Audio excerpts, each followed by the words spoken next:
Kali ini kami akan melakukan kegiatan pra-observasi pada tahapan awal supervisi akademik kepada rekan saya, Bu Intan Puspasari, selaku guru SMA Negeri 17 Batam.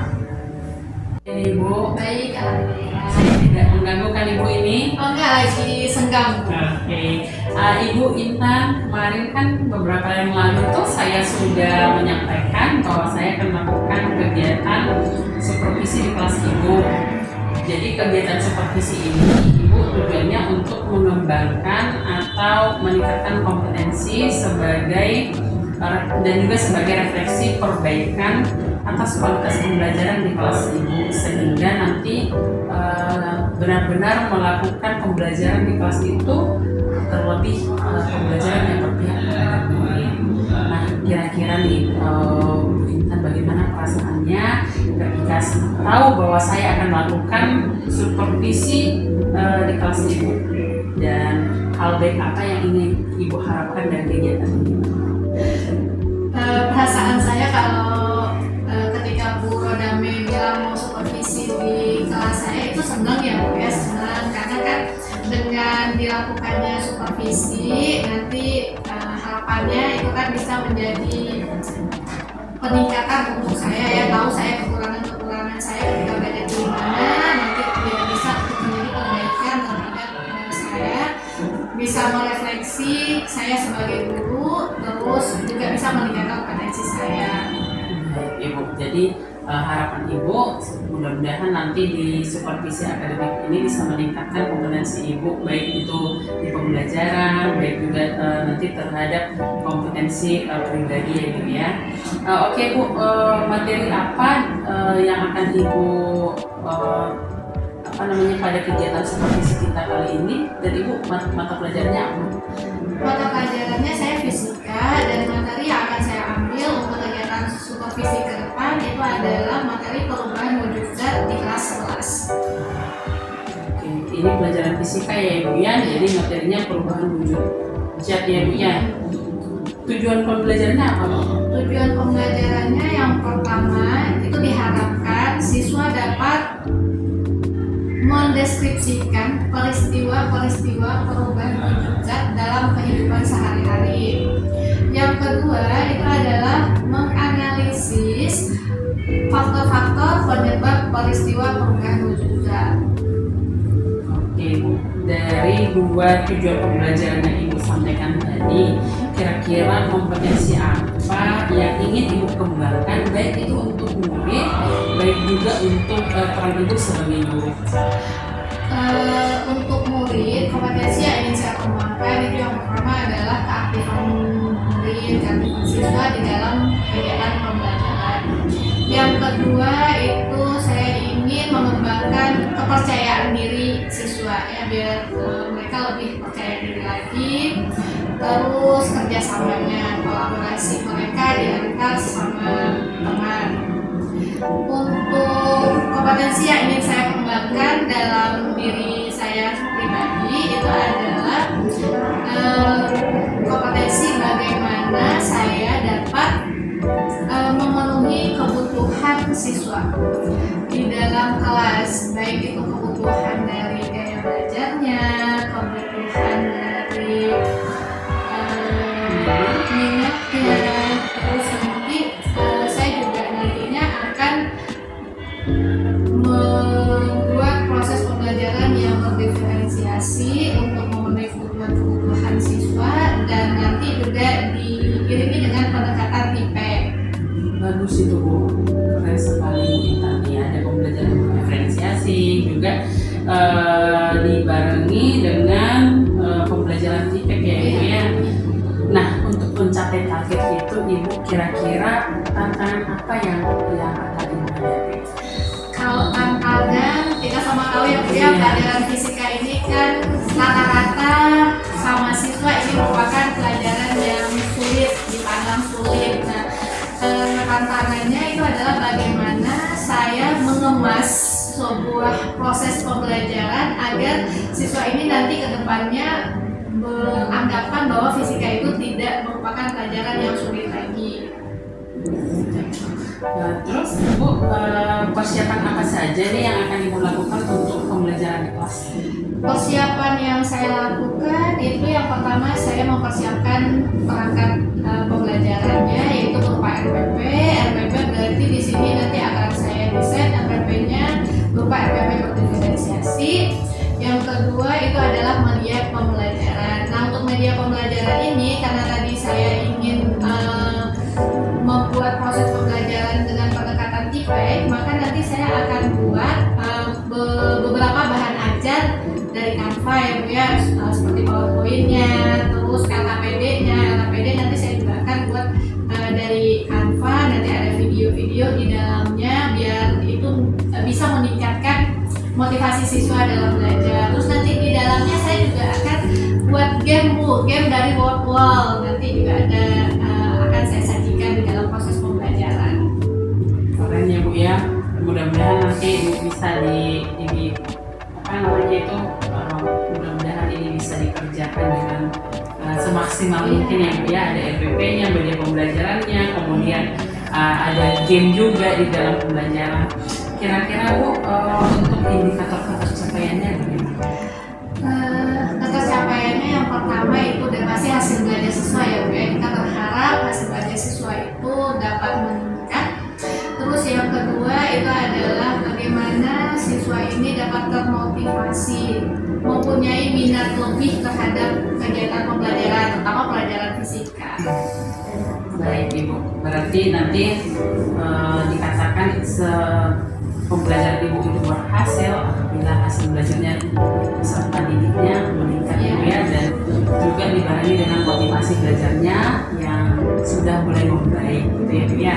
Oke, terima kasih Bu Intan atas kegiatan hari ini, observasi untuk supervisi akademik. Selamat siang. Siang, Bu. Oke, baiklah Nana, sebelum kita mulai belajar, kita berdoa dulu ya. Ketua kelas, tolong pimpin doa, kelas. Siap. Doa dimulai.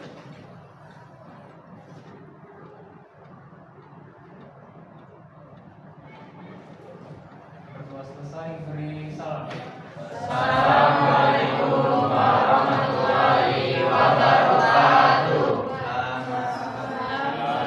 Siang, Bu. Nah, siapa yang tidak hadir hari ini, Nak?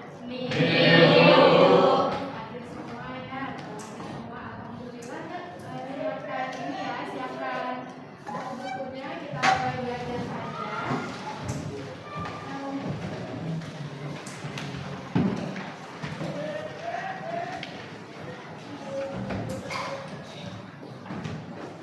Gimana cuaca hari ini? Panas nggak? Panas. Panas ini enaknya minum teh open ya. Ya, dingin-dingin, panas-panas bisa dingin ya minum teh open. Pernah nggak memperhatikan ketika kita bikin teh open, terus kita masukkan es, pernah memperhatikan ketika pembuangan es itu kita masukkan ke dalam larutan gula sama teh dengan air panas? Pernah? Apa yang terjadi sama bongkahan esnya? Ya, pelan-pelan bongkahan esnya hilang. Terus nanti kita tambahkan lagi batu esnya, nanti agak lama baru hilang ya. Nah, peristiwa yang barusan kita lihat ya, atau peristiwa yang barusan Ibu katakan itu adalah salah satu peristiwa yang kita amati itu dalam bentuk perubahan wujud zat ya. Jadi hari ini kita akan membahas tentang peristiwa perubahan wujud zat. Namun sebelumnya sebelum kita bahas tentang peristiwa perubahan wujud zat ini, apa-apa saja nanti dalam kegiatan ini kita mau ngapain ya, mau ngapain hari ini tuh kita nanti akan diskusi tentang apa aja sih faktor-faktor yang mempengaruhi perubahan wujud zat. Terus apalagi akan kita lihat di sini ada buatkan. Nih, di layar nampak ya, ada tujuan apa yang akan kita capai setelah kita belajar hari ini. Ada beberapa tujuan, diantaranya yaitu kita melihat pengaruh kalor terhadap perubahan suhu dan wujud zat. Terus kita akan melihat jumlah kalor yang dibutuhkan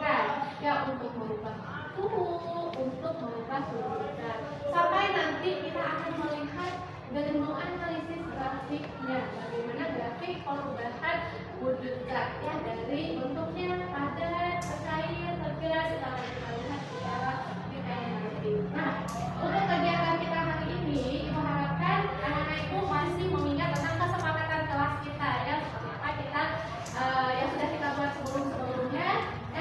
Ingat-ingat ya, jangan sampai kita melanggar kesepakatan kelas kita. Oke, baiklah Bapak Ibu, sebelum kita masuk, Ibu ada dua video bila diamati nanti diamati, ini adalah peristiwa-peristiwa yang sangat dekat dengan kita, mungkin kita pernah melakukannya. Nah, ini ya, kita amati dulu.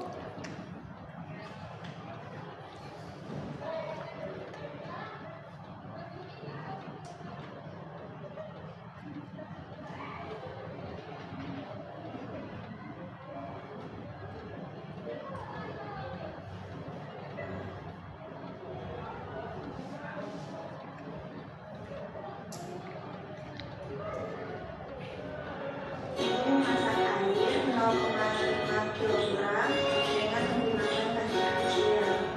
Menggunakan minyak kecilan, air pun mendidih. Karena ibu lupa mematikan kompor, setelah 45 menit kemudian air pun berkurang. Apa yang menyebabkan hal tersebut terjadi?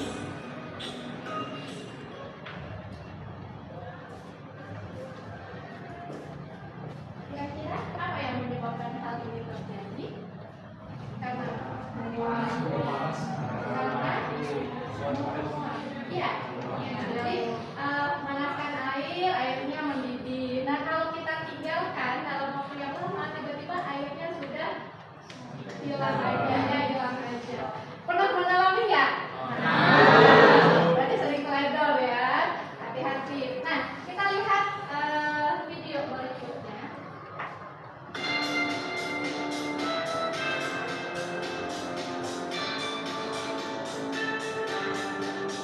Ini yang pertama air, yang kedua ini ada minyak. Itu ada temperatur, ini adalah bentuk simulasi ya. Nah, itu ada temperatur juga, termometer ya. Dipanaskan pakai api yang sama ya. Besar kalau yang diberikan itu sama.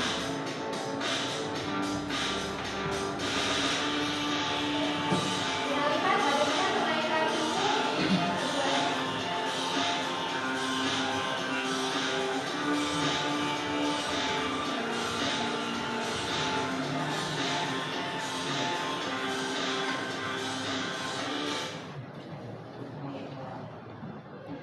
Dari dua video tadi, apa informasi yang kamu dapat? Coba siapa yang bisa? Peristiwa apa sih kira-kira itu? Coba siapa yang bisa? Apa? Yang pas air dia menguap, berkurang. Pas di minyak dia itu temperaturnya naik. Temperaturnya naik. Terus kalau kita bandingkan antara minyak sama air itu sih, apa sih yang kita lihat pembandingan yang dapat kita lihat tadi setelah kita sama kalornya sama kita beli mie. Terus tiba-tiba kok temperaturnya ya atau suhunya minyak sama air itu kok bisa beda? Kira-kira kenapa? Masa jenis ya, Bu?